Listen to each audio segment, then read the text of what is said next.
From New York, this is Democracy Now! 657 U.S. billionaires have seen their combined wealth go up to $1.3 trillion for a combined wealth of $4.2 total trillion. They have benefited from other people's suffering. These are the pandemic profiteers. A year of pain for so many has seen massive gains for a select few billionaires. Amazon CEO Jeff Bezos saw his personal wealth increase by $65 billion, more than $7 million every hour. We'll look at the top pandemic profiteers. Then the House Armed Services Committee holds a hearing on extremism in the armed forces. We know 1 in 5 of those arrested in connection with the deadly January 6 Capitol insurrection riots has served or is serving in the military. This is a dramatic illustration of the insufficient efforts we have made to inoculate service members against acting upon extremist ideologies. We'll speak with Leisha Brooks with the Southern Poverty Law Center, who testified at the hearing. Then a massive fire at a Rohingya refugee camp in Cox's Bazar, Bangladesh, kills 15, displaces at least 45,000, with hundreds still missing. Families were separated. Some children are still looking for their parents. This is a very, very difficult situation, and our heart goes out to the thousands of refugees who have yet met another disaster. We'll get an update from a Rohingya activist, and as the world's worst humanitarian crisis enters its 7th year this week in Yemen, we'll speak with the head of the Yemen Data Project about the massive civilian death toll of the U.S.-backed Saudi-led air war. All that and more coming up. Welcome to Democracy Now!, democracynow.org, The Quarantine Report. I'm Amy Goodman. A group of Democratic lawmakers in Colorado are considering a new ban on assault-style weapons after 10 people died in a mass shooting at a grocery store in Boulder Monday. Republicans in Colorado oppose the ban and are pushing for more money for mental health services. The accused Boulder gunman is scheduled to appear in court today for the first time. In a major legal decision, the U.S. Court of Appeals for the Ninth Circuit has ruled states may bar people from openly carrying guns in public. The ruling could impact right-to-carry laws across the West and Hawaii and Alaska. Meanwhile, nearly 20,000 people died in the United States from gun violence last year, more than any year in at least 2 decades. This, according to the Gun Violence Archive.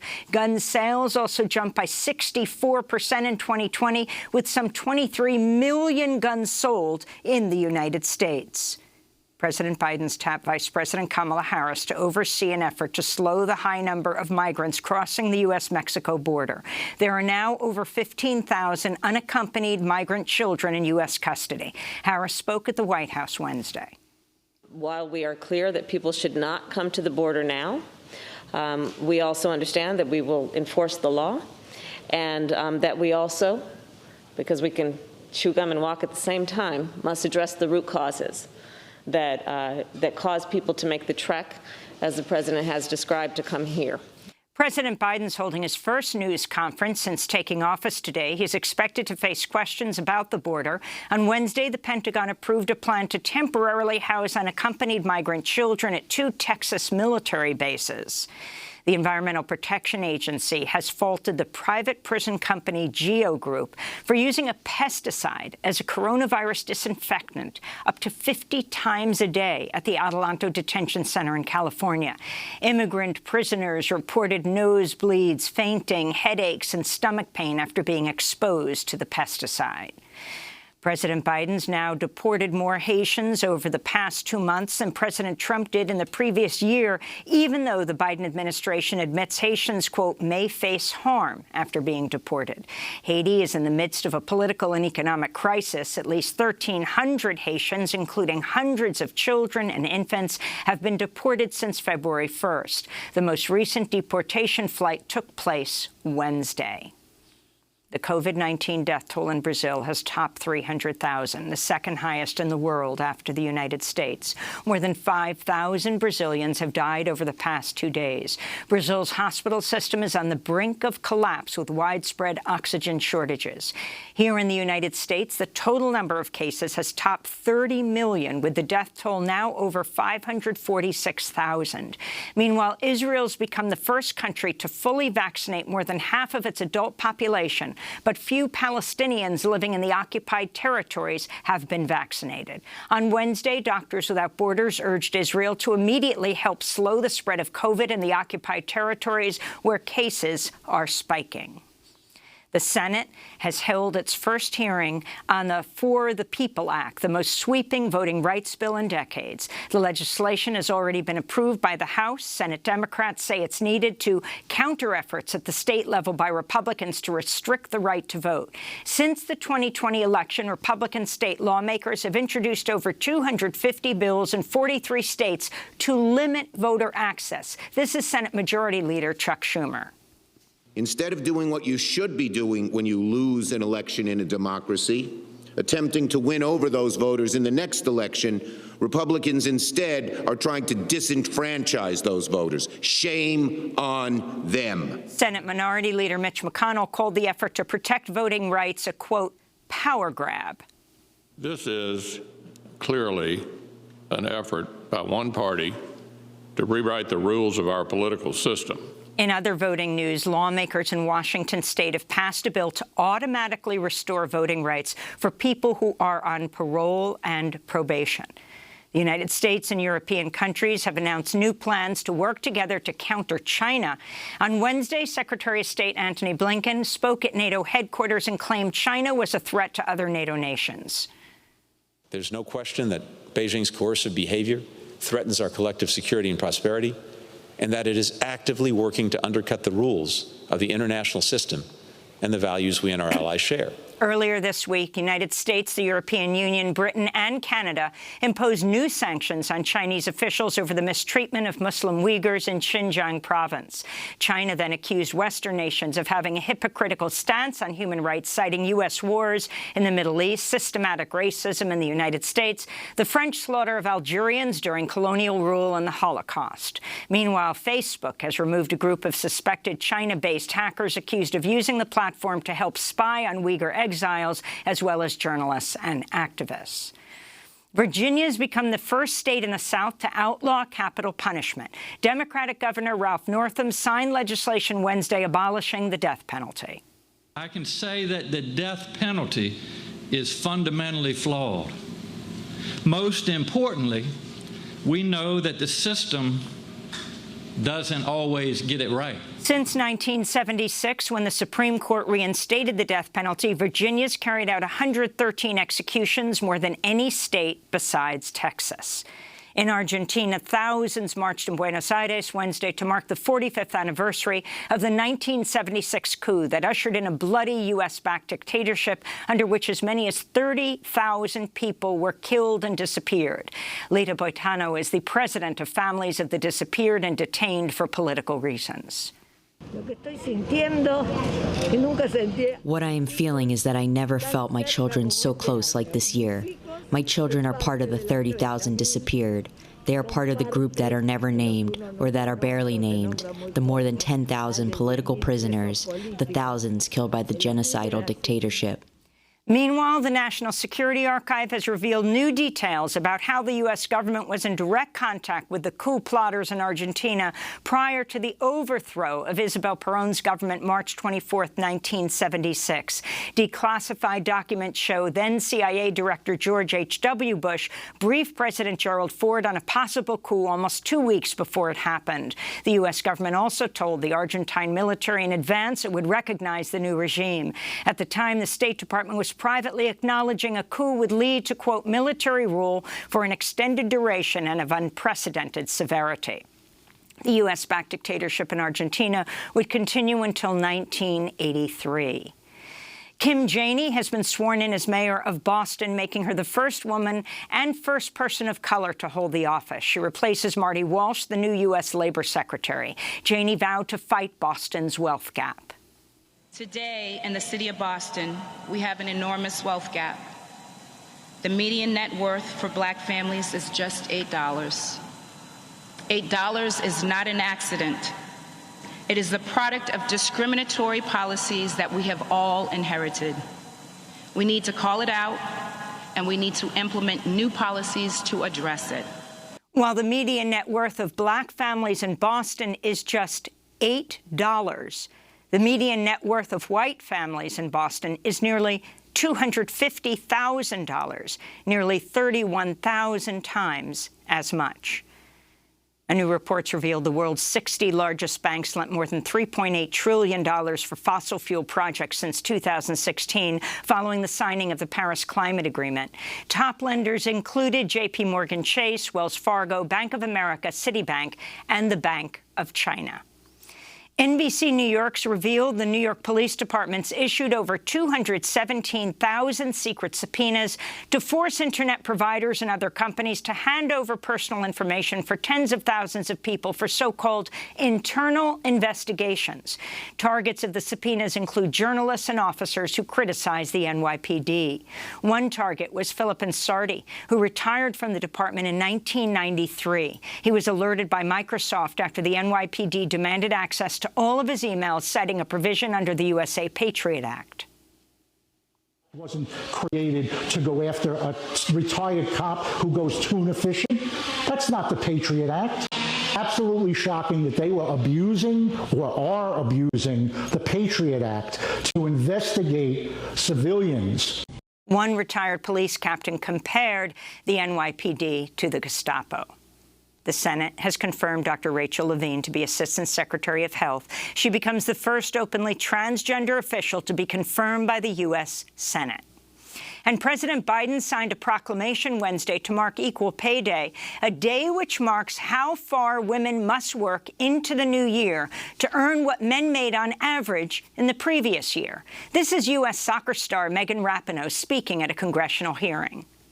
It's just unacceptable that we're still fighting for equal pay. And I feel like, honestly, we've done everything. You want stadiums filled, we've filled them. You want role models for your kids, for your boys and your girls, and your little trans kids, we have that. You want us to be respectful. You want us to perform on the world stage. You want us to take the stars and stripes and the red, white, and blue across the entire globe and represent America in the best way possible.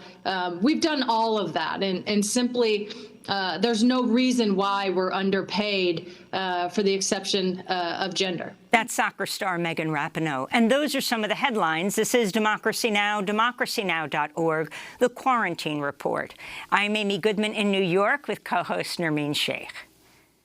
Hi, Amy, and welcome to our listeners and viewers around the country and around the world. Well, it's been a year of pain for so many and massive gains for a select few billionaires. We begin today's show looking at a new report that names the biggest pandemic profiteers over the past year. As unemployment surged at the start of the lockdowns, the Institute for Policy Studies began working with Americans for Tax Fairness to track the wealth growth of U.S. billionaires. They've just published their findings that show the combined wealth of the 657 billionaires in the country grew more than $1.3 trillion, nearly 45% since the pandemic began. This comes as a record number of people in the United States lost their jobs and struggled to put food on the table. Food banks reported massive lines, and mutual aid groups popped up across the United States to help those in need. This is Harlem resident Ruth Crawford speaking from a food bank last Thanksgiving. You have to try to relax and think of the better things, because it wasn't always like this. But this is getting to people, and it's just sad. I mean, you work all the time, and then you can't go to work, or you can't work from home, so it's not easy. Billionaires like Elon Musk and Jeff Bezos and Mark Zuckerberg all saw their bank accounts swell amidst the global crisis. This month, Senators Elizabeth Warren, Bernie Sanders, and others proposed an ultra-millionaire tax to tax fortunes above $50 million. Senator Sanders hosted a hearing on the inequality crisis last week.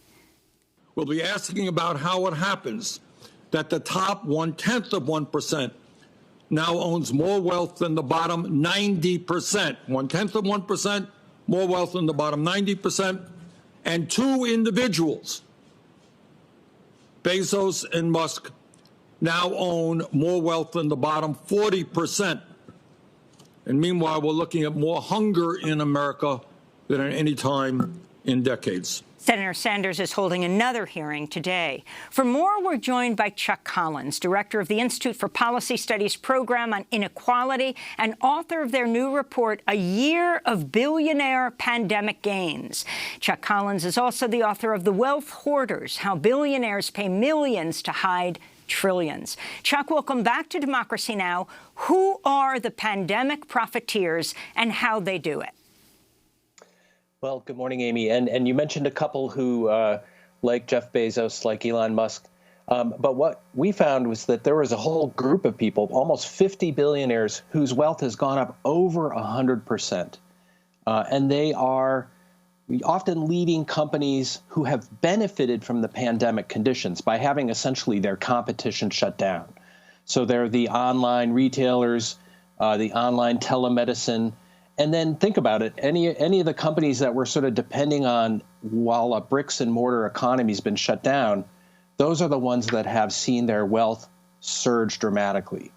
And as you said, we're talking about 657 billionaires whose combined wealth is, 1.3 trillion increase in the last year, but they have 4.2 trillion total, which is almost double the amount of the wealth of the bottom half of U.S. households. So these folks have reaped enormous windfalls in this pandemic. Chuck, could you also respond to the ultra-millionaire tax proposals that Sanders was just talking about, what we played? And also, in 2018, you wrote that the effective rate of tax on the billionaire class was lower than for most middle-income taxpayers. Explain what the effective rate of tax is, and again, your response to the proposal for an ultra-millionaire tax. Well, it really is a good time to be talking about taxing the very wealthy. The effective rate is really what's the percentage of your income and wealth that you pay in taxes, and the billionaire class is down to about 23%, which is like a 70-year low. That's the level at which many school teachers pay their tax rates. So a wealth tax along the lines, the ultramillionaire tax that's been proposed. Senator Sanders is going to introduce his reformed estate tax bill, for the 99.5% bill today.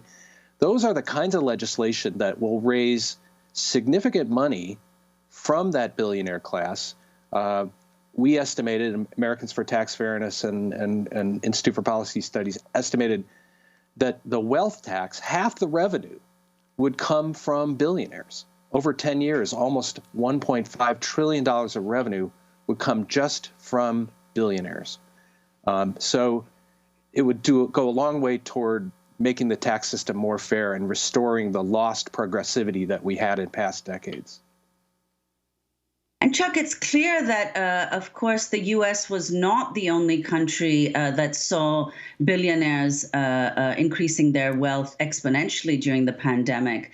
There's another report that tracks global wealth called the Hurun Global Rich List, and it found that in addition to billionaires, of course, increasing their wealth, the world also added 607 new billionaires, and that's 3 billionaires every 2 days. So could you talk about how this happened globally and where this wealth is most concentrated, the U.S., China, and India? Yeah, it's a good question, and we're going to release an analysis of the 1-year mark on global wealth, but let me give you a preview. The global billionaire class, there's about 2,360 billionaires globally. Their wealth increased $4 trillion, so that group has $12 trillion. And if we were to levy a kind of Warren-style wealth tax on the global billionaires, just in 1 year, that would raise about $350 billion. It would cost about $140 billion to vaccinate the world. according to Oxfam. So, that's the juxtaposition that we're looking at in the pandemic. But the common thing that these billionaires have, the ones that are really extracting enormous windfalls, is their Main Street business commerce competition has been shut down. I mean, it's clear, take an example like Amazon, the Main Street bookstore and retailer is shuttered. They're consolidating, these bigger billionaire-owned companies are consolidating their ownership in certain sectors. And it's both the things that we need. It's also diversions, Snapchat, sort of gaming, online gaming.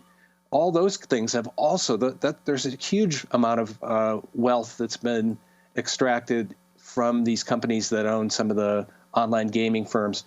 And the United States billionaires only account for less than a third of this global wealth. There's a tremendous amount of new wealth in China, in Hong Kong. But what they all have in common is they benefit from the adversity and the artificial conditions that the pandemic has created in the marketplace. I wanted to go back to Jeff Bezos. Earlier this week, we spoke to Stuart Applebaum, president of the Retail, Wholesale and Department Store Union, talking about how Amazon treated workers during the pandemic. They're attempting to unionize the first Amazon warehouse in Bessemer, Alabama. Amazon cut people's wages in the middle of the pandemic.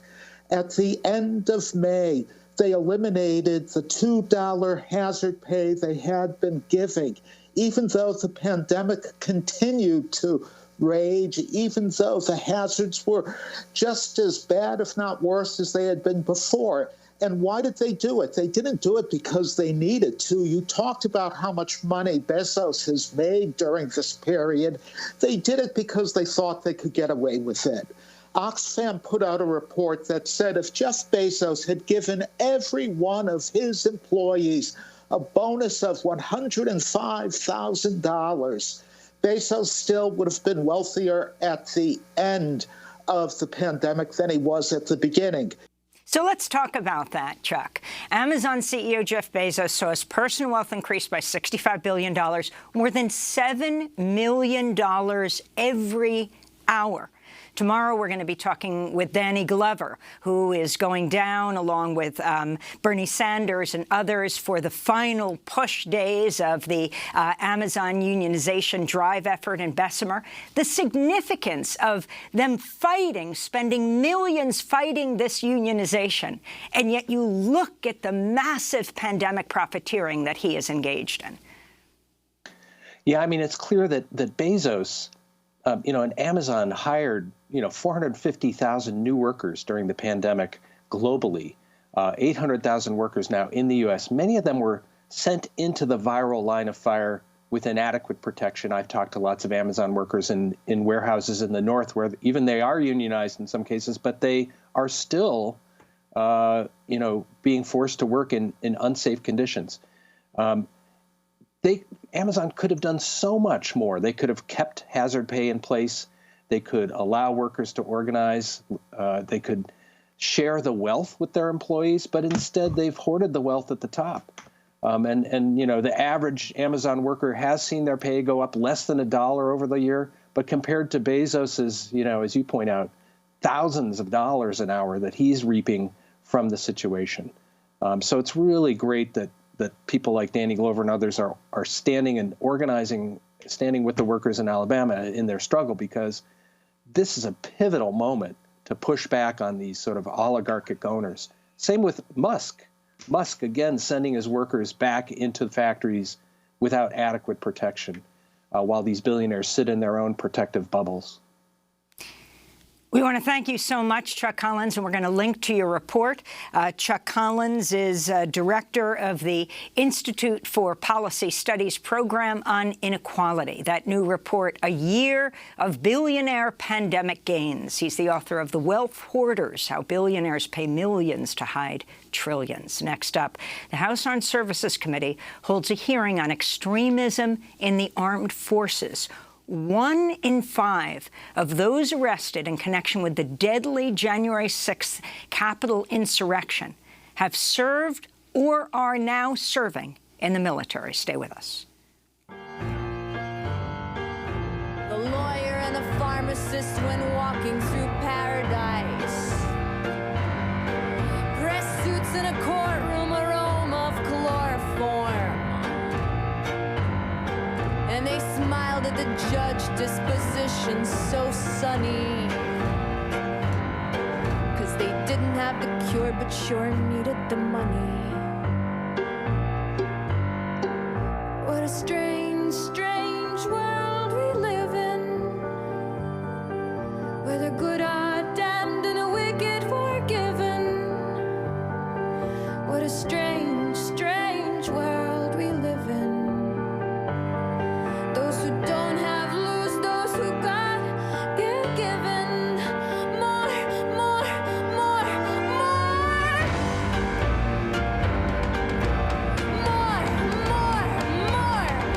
The Trapper and the Furrier by Regina Spektor. This is Democracy Now!, DemocracyNow.org. The Quarantine Report. I'm Amy Goodman with Nermeen Sheikh. The Armed Services Committee of the House held a hearing Wednesday on extremism in the U.S. military to look at how nearly 1 in 5 people who are facing charges related to the deadly January 6th insurrection at the Capitol had served or are serving in the military, including at least 2 active duty troops. Defense Secretary Lloyd Austin in January ordered a 60-day stand-down across the force to address extremism. The first deadline is coming up on April 6th. But Republicans on the committee used their time to cast doubt on the need for the hearing. This is Texas Congressman Pat Fallon. Let's look at the data we do have. Our office reached out to all 4 branches of the service and asked one simple question. How many members of your branch were separated last year due to extremist activities? The Marine Corps gave us the data. Out of 222,000 current and active duty reservists and active duty Marines, a total of 4 were separated last year for extremist activity, leaving us once again with an infinitesimally tiny figure of 1 out of 55,475. This isn't a hearing about the readiness of our armed forces. It's nothing more, unfortunately, than political theater. That's Republican Congressmember Fallon. He drew this response from the committee chair, Adam Smith. We'll just point out a couple of simple little math issues. 20% of the people that have been arrested from the Capitol Hill riots had a history of serving in the military, one way or the other. To then say that, well, those are the only people in the military that could possibly be involved in extremism is simply logically absurd, and I'm sure the gentleman would recognize that. We don't know for sure how large the problem is. That's why we're having the hearing. One of the experts asked to testify at Wednesday's hearing was Leisha Brooks, chief of staff at the Southern Poverty Law Center, who said the military has long failed to adequately address far-right extremism in the ranks. Let me begin with 2 distinct points. First, the vast majority of those who serve in our armed forces have no connection to white supremacy or extremism and strive always to uphold the best traditions of our nation's democratic ideals. Second, the military has a growing problem with white supremacy and extremism, because our country does. The white nationalist movement in the United States is surging and presents a serious danger to our country and its cherished institutions, threatening the morale and good order of those serving in our armed forces. That's Leisha Brooks, chief of staff at the Southern Poverty Law Center, testifying at yesterday's Armed Services Committee hearing on extremism in the armed forces. She joins us now for more. Welcome to Democracy Now!, Leisha. Can you talk about this critical issue? I mean, 1 in 5 of those charged have served or are serving in the military, not to mention the police and in those intelligence. This part of the January 6th insurrection. The significance of this, an issue you've been covering for years. That is correct. The Southern Poverty Law Center has really been looking at this issue for decades, dating back to 1986 when we first wrote Secretary Weinberger. And it's important to note that people who are connected with the military are prime targets for extremists. They have leadership skills that are valuable. They have intelligence that is valuable. They are actively recruited prior to joining the military. They're recruited while they're in the military. And we take great risk in not looking at their connections to extremism as they separate from the military. And Leisha, could you lay out the recommendations that you presented to Congress yesterday? Yes, thank you. And we just really want to commend Chairman Smith for holding the hearings. And as we understand it, they've never held a full hearing ever on this topic. And as was brought up a lot yesterday, there's a lack of data. And as we know, data drives policy. There are inconsistent policies across our military forces. We're calling for data collection, additional training, and support services in terms of building resilience for those that separate and are re-entering civilian life. And Leisha, I'd like to turn to the first Black Secretary of Defense, Lloyd Austin, speaking to 60 Minutes earlier this month during an interview about extremism in the ranks. There's probably not a job that I had since I was a lieutenant colonel where some people didn't question whether or not I was qualified to take that job. It's the world I live in, and I'm sure that the other officers that you talk to would probably say the same thing. There's not a day in my life, David, when I didn't wake up and think about the fact that I was a black man.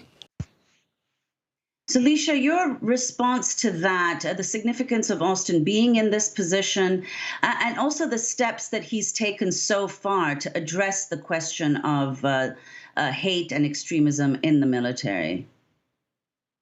Nareem, we're very encouraged by Secretary Austin's ascension to the head of the Department of Defense. One, because not simply because he's an African American, and he mentioned in his own words, he has faced racial discrimination for his entire life.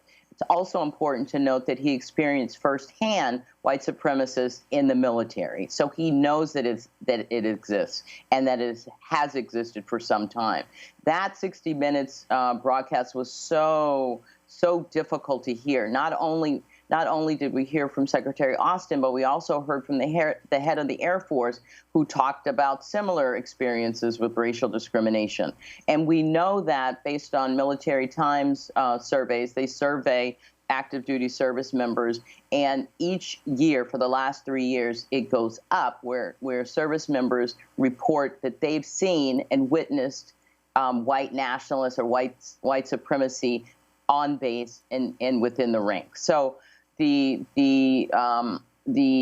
members yesterday who questioned the data, who questioned the prevalence of white supremacy or extremism, the Southern Poverty Law Center was certainly brought to talk about our expertise with respect to white nationalist infiltration. There is a problem with extremism, and we need to do a better job in terms of regulations, enforcement across all branches of the military. I want to go back to yesterday's hearing. Let's go to a question to you about Confederate symbols from New Jersey Democratic Congressman Donald Norcross. You speak about removing symbols across the military, in particular the Confederate flag. Why is that important? Give us a historical perspective. Here we are in 2021. Why that's a problem? As you know, the Confederacy stood against the Union. And in addition, the Confederacy was formed to protect and prolong the inhumane institution of chattel slavery in the United States. We believe that it is wrong for a military that embraces all people to hold up as heroes those who fought to continue the enslavement of African Americans. So that's our guest, Leisha Brooks of the Southern Poverty Law Center. There isn't a question. The military pours a lot into routing out and going after if there were foreign infiltrators in the U.S. military, you know, related to al-Qaeda or whatever.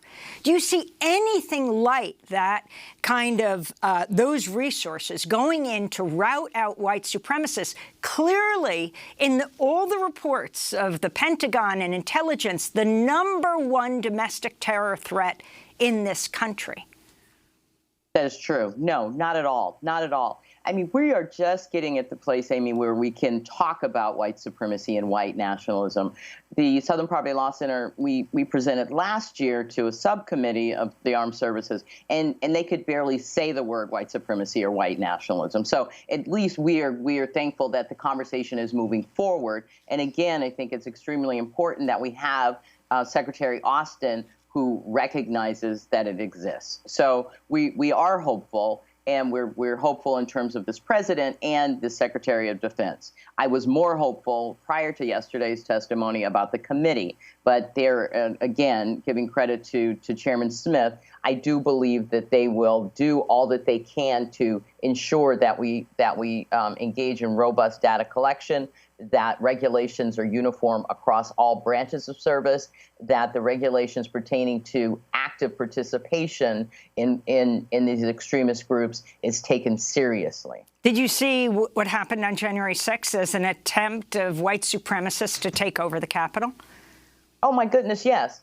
The Southern Poverty Law Center, as you know, tracks and monitors hate and extremist groups. What we saw on January 6th was a coalescing of not only traditional bad actors or white supremacist groups, but also conspiracy theorists. So when we talk about extremists, we're talking about groups that believe that their in-group success is dependent upon taking hostile action against an out-group. So what we're seeing is a coming together of people who adopt a true white supremacist ideology, along with others who are feeling aggrieved and feeling advance the false narrative that there's white displacement across the country. So we could easily say that there are 50 million people who have been exposed to extremist ideology and have bought into a narrative of false information. And that is represented in the larger society, so of course it's represented within the military. Leisha Brooks, I want to thank you for being with us, Chief of Staff with the Southern Poverty Law Center, expert on extremism in the military. When we come back, we get an update on a massive fire at a Rohingya refugee camp in Cox's Bazar, Bangladesh. And then we'll look at Yemen. Stay with us.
Jerry. This is Democracy Now!, DemocracyNow.org, The Quarantine Report. I'm Amy Goodman with Nermeen Sheikh as we turn to Bangladesh, where a massive fire at a Rohingya refugee camp in Cox's Bazar killed at least 15 people and displaced at least 45,000 Monday, with hundreds possibly still missing.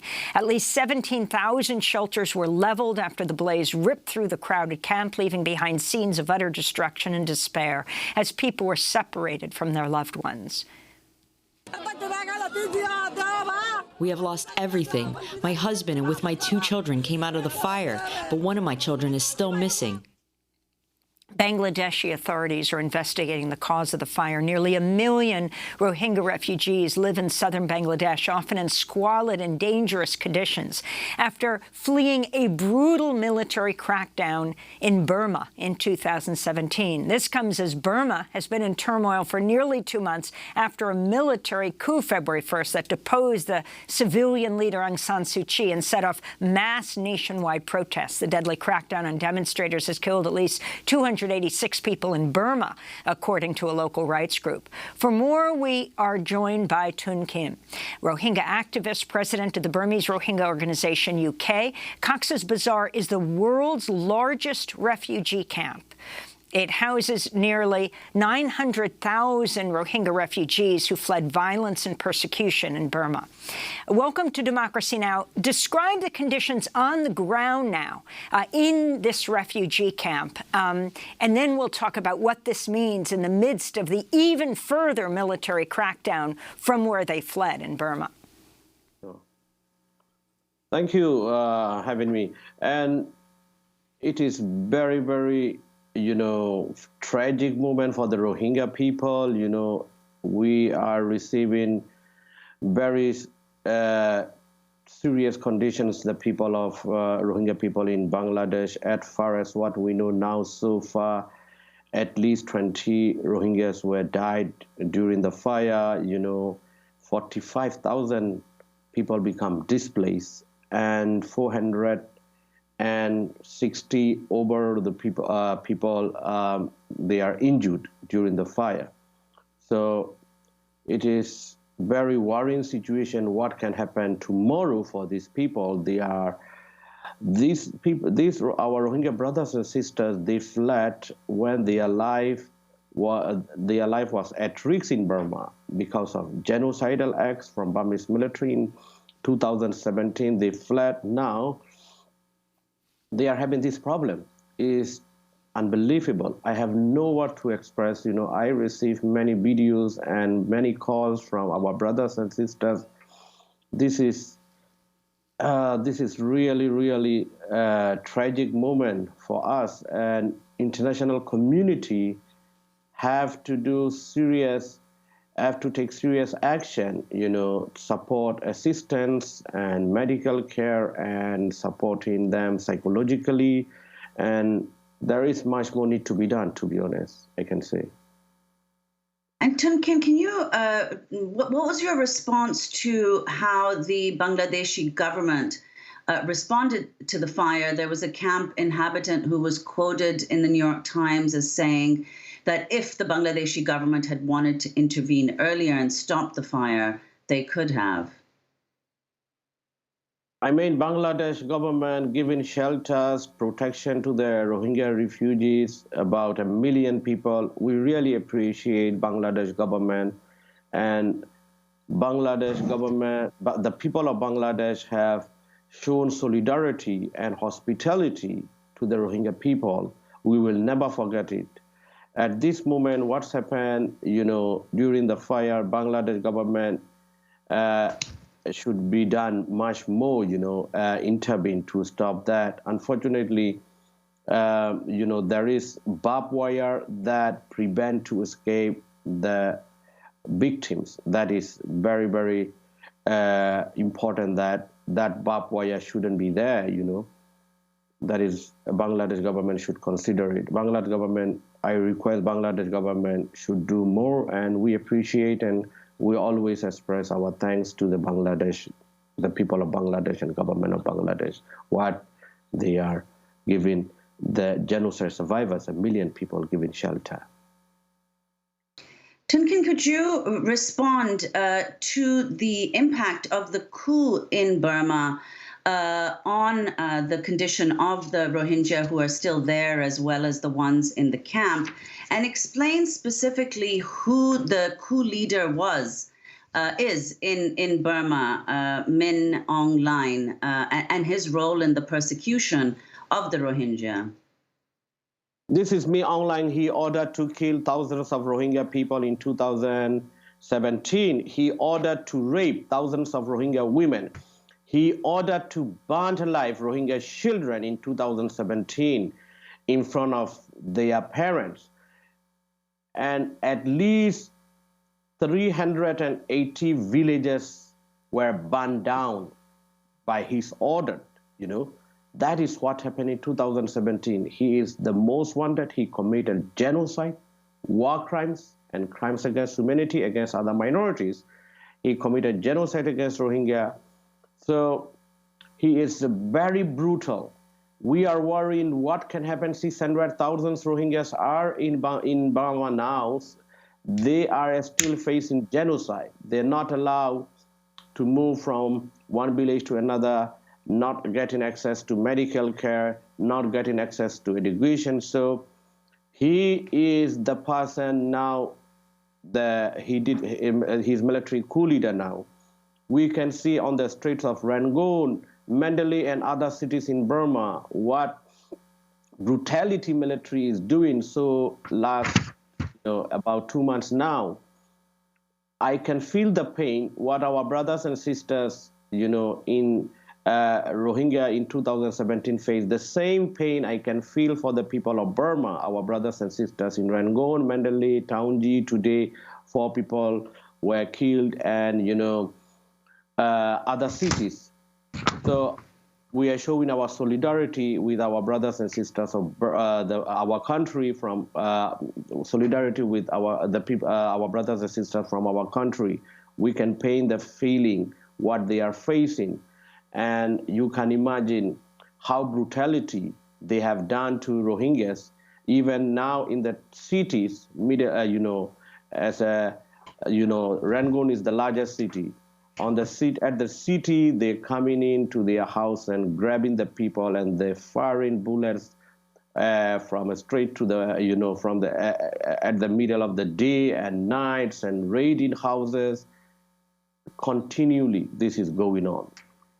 And can you imagine? You mentioned 7 years. Go ahead. 7 years old child was, killed by these military terrorists. We are calling them military terrorists, of military terrorists. Me Online is the terrorist leader. People are not calling them Myanmar army, not Temedo. They are military terrorists in Burma, Well, Tunkin, you mentioned earlier what you would like the international community to do. Now, the U.S. As well as the EU have put sanctions on many of the military leaders, including Min Aung Hlaing, who were involved in the coup. What else do you think needs to be done? And also speak about the role of China. You've been very critical of the role that China has played. Definitely, it's been 2 months almost now. We have lost 270 people so far. 270 people were killed who are unarmed civilian, peaceful protesters were killed by this Myanmar terrorist military. We have not seen practical action from international community yet. How many more lives we have to lose to take action from international community? Every day the people were killed by this Myanmar terrorist military. Every day. Today 4 people in Taunji, yesterday and the day before yesterday. So they are enjoying impunity. One thing, international community, they did not take much action. 2017, thousands of Rohingya were killed, and that there is no such action we have seen so far from international community to take, to punish Min Aung Hlaing military criminal Min Aung Hlaing and other generals. That encourage them, that embolden them to move forward with enjoying impunity. That is very important thing. International community, UN Security Council, we are appealing referral to ICC Burma, situation of Burma, and military companies need to be sanctioned. International community must cut off military financial institution. That is the most important thing, that military financial, if you can cut off, they can collapse, because military institution, they got a lot of money. So international community stop investing, cutting off military tie and sanction military companies, and diplomatic also sanctions needed. And same time, UN Secretary General and Security Council, they have to visit Burma to look at what is happening on the ground. So how international community, we appreciate their concern, and they doing individual visa ban. These are not enough. The military general, they told to UN Special Envoy, they used to it. They don't care. So we need to look at much more to focus what action can take, and global arms embargo, that is important. And US companies, UK, European companies should not invest in Burma at all.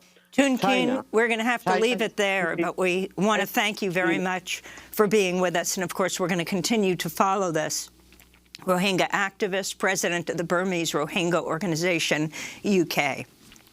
As we move now into our last segment on Yemen, where the world's worst humanitarian crisis enters its 7th year this week. The World Food Programme warned this month that Yemen's headed toward the biggest famine in modern history, projecting around 400,000 Yemeni children under the age of 5 could die from acute malnutrition this year as the Saudi war and blockade continues, unfortunately backed by the United States. Now, a new report by the Yemen Data Project summarizes the impact of the past 6 years of air raids. It found the bombing campaign has, on average, killed almost 1,500 civilians every year, a quarter of them children. For more, we're joined by Iona Craig, award-winning journalist who heads the Yemen Data Project with colleagues in Yemen. Welcome back to Democracy Now! It's great to have you with us from Britain now. Can you talk about what's happening on this, to say the least, sad anniversary? Well, the data tells us now that there have been almost 23,000 air raids, and that really covers almost 66,000 individual airstrikes since the war began in March 2015. So you're looking at least 10 air raids every day with an average of up to 30 individual airstrikes. And although the rate of air raids has fallen from around 2018 until 2020, we then saw an increase again last year for the first time since then, and an 83% increase in air raids. So although there has continued to be a decline in civilian casualties, we're still seeing now an increase in air raids in 2020, despite a 45-day ceasefire. So this has been an ongoing campaign, obviously, that originally in the first 2 years was causing civilian casualties on a rate in the first year of 9,445 casualties, civilian casualties in the first year of the air war. That dropped significantly over the years and was down to 147 last year, but we're still seeing mass civilian casualty events. One of the most deadly airstrikes in the air war was in 2019. We're still seeing a large number of airstrikes on residential areas and, of course, on civilian infrastructure, which has been absolutely decimated over the last 6 years of the conflict. We've seen strikes. We've seen 86 strikes on medical facilities, for example. We've seen 800 air raids on transport infrastructure, 150 air raids on water and electricity facilities, and the list goes on, really. So the damage that has been done to civilian infrastructure in the country will go into the hundreds of millions of dollars, as well of course, impacting the humanitarian crisis that the country is now facing. Iona, could you talk about, Saudi Arabia has been responsible for the vast majority of these airstrikes, of course, but could you talk about also the involvement of other Gulf states, the UAE, for example, and precisely what kind of support the U.S. has been giving to these airstrike operations? Well, we know the United Arab Emirates has been playing a leading role in the air war in particular. It is one of the main nations in the region involved in the air campaign. What we don't know from the data that we collect is which individual states are responsible for individual strikes. We don't know that from the data that we gather. It is all from open source, so it's very hard to tell which individual nations, whether it be Saudi Arabia, whether it be the United Arab Emirates, or it be other countries like Jordan that may be responsible for individual strikes on particular targets. But this is part of the problem and one of the reasons why the data is being collected. There is a severe lack of accountability and transparency in the airstrikes that are happening. unlike in Syria and Iraq, where you will have Western nations who are part of the coalition carrying out airstrikes, at least providing some information on the strikes that they are carrying out as far as data is concerned. There is nothing in Yemen. This is the only sort of data collection on the air war that gives information on both the targets and the civilian casualties in the conflict as part of the bombing campaign. Saudi Arabia has not given out any regular information on airstrikes at all. They've done some self-policing where there have been claims of violations of international humanitarian law, where there have been mass civilian casualty events as a result of the bombing campaign, but those are only on a handful of incidents. So this data is really crucial to getting an overall understanding of the state of the air war, the civilian casualties that happened, and the damage that is being done to Yemen's infrastructure. And earlier this week, Saudi Arabia actually proposed a ceasefire, but the Houthis rejected the deal, saying it offers nothing new.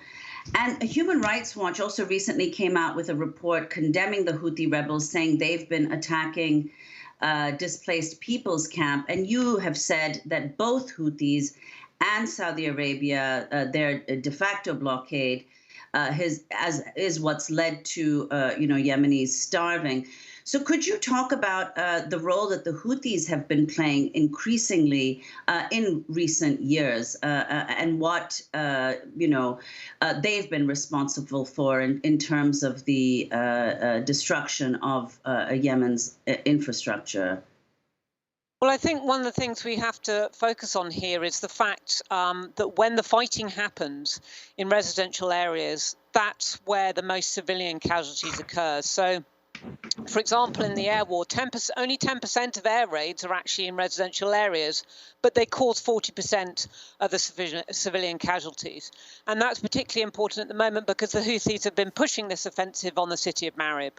And that puts so many people in danger. As we know, there are over 1 million people who have been displaced to the city of Marib and around there. That then means that you'll have displaced camps that are being targeted both by ground forces and potentially in airstrikes as well.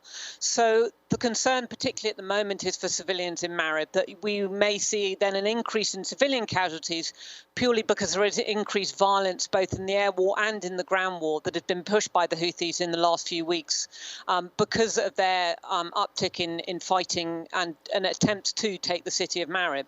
But we've seen this time and time again in the conflict. When residential areas become a focus of the fighting, whether that be in places like Taiz or in Aden earlier on in the conflict, that's when you will see more airstrikes in those areas and more civilian casualties. And Taiz, the city of Taiz and the governorate has been one of the most heavily hit. It's second most heavily hit governorate in the country, and with civilian casualties reflecting that as well. And so for every single air raid there is in a residential area, there are at least 3 civilian casualties. And this is what the concern is over Marib at the moment. Iona, finally, we have a new administration in the United States, right? President Biden was elected. Says he's taking a different approach to Saudi Arabia. Do you see a difference when it comes to Yemen? What do you think the Biden administration should be doing? Well, we'll certainly be looking, as far as the data is concerned, on whether that does have an effect. It's probably a little bit early to tell at the moment. There was a 27% month-on-month reduction in air raids in February of this year. And that's the lowest monthly rate in more than a year of air raids. Whether that's indicative of what the announcements made by the Biden administration, it's probably a little bit early to tell. But of course, the hope is that it will have also an impact on the parties to the conflict, particularly in the case at the moment between Saudi Arabia and the Houthis, coming to some kind of at least political talks and an attempt at a ceasefire, which the Saudis have already announced. Unfortunately, although the Saudis announced that they wanted a ceasefire, we've still seen airstrikes happening in the first 24 hours of that. Iona Craig, we're going to have to leave it there, but we thank you for being with us, and of course we'll continue to cover Yemen. Iona Craig is journalist who heads up the Yemen Data Project. We'll link to your latest report. Before we end, Nermeen, I wanted to wish you a very happy pre-birthday. Another pandemic birthday. Well, it's going to end soon. And we will be together. I'm Amy Goodman with Nermeen Sheikh. Thanks for joining us.